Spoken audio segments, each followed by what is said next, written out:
Hello my lovely English language learners. बात करते हैं फ्यूचर के परफेक्ट टेंस की, यानी फ्यूचर परफेक्ट टेंस की, जो बताता है चुका होगा, चुकी होंगी या फिर चुके होंगे, यानी भविष्य में किसी समय से पहले काम पूरा हो जाएगा।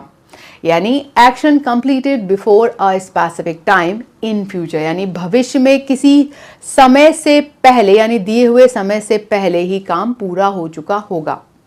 इसमें आप किसका प्रयोग करेंगे? इसमें बस आपको ध्यान रखना है किसका, विल हैव और MV3 का। बस इतना ही याद रखिए। MV3 तो परफेक्ट में सभी में था, और MV3 होता क्या है? गो, वेंट, गॉन का गॉन, रन, रैन, रन का तीसरा वाला रन, ईट, एट, ईटन का ईटन, प्ले, प्लेड, प्लेड का प्लेड। तो ये होते हैं MV3 जो परफेक्ट टेंस में हमेशा आते हैं। जैसे कॉन्टिन्यूअस टेंस में ING आता है, वैसे ही परफेक्ट टेंस में हमेशा MV3 आता है। साथ ही हैव का प्रयोग करेंगे विल के साथ, विल हैव प्लस MV3, और ये सभी में प्रयोग होगा, अफर्मेटिव, नेगेटिव और इंट्रोगेटिव में। जानते हैं इसे सेंटेंसेस के एग्जाम्पल से। He will have gone to school, she will have cooked food, it will have stopped barking, Rohan will have written a letter. अब आप देखिए इसमें गॉन, कुक्ड, स्टॉप्ड और रिटन क्या है? MV3। इसमें लगा क्या है? विल, लेकिन किसके साथ? हैव के साथ। तो आपको परफेक्ट में याद रखना है विल हैव प्लस MV3। इसी तरह से आपको लेकिन इसमें I, we, you, they, he, she, it का डिफरेंस वर्ब के साथ नहीं सोचना है, सभी के साथ विल लगा सकते हैं।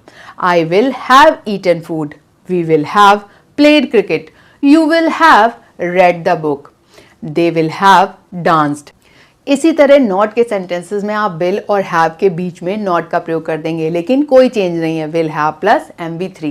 बस नेगेटिव सेंटेंसेस में आपको नॉट, विल और हैव के बीच में जोड़ देना है।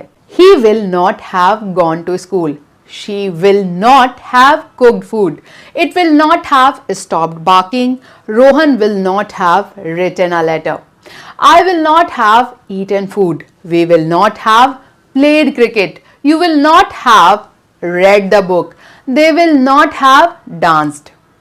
इसी तरह सेम चीज आप फॉलो करेंगे किसमें? इंट्रोगेटिव सेंटेंसेस में, चाहे वो यस नो के क्वेश्चंस हो या फिर WH के। जैसे will he have gone to school, will she have cooked food, will it have stopped barking, will Rohan have written a letter, will I have eaten food, will we have played cricket, will you have read the book, will they have danced।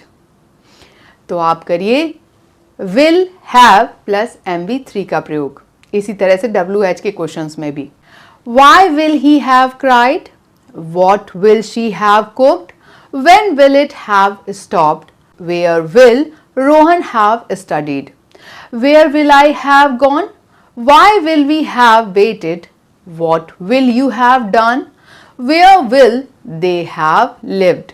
तो आप करिए will plus have plus MV3 का प्रयोग किसमें? Future perfect tense में।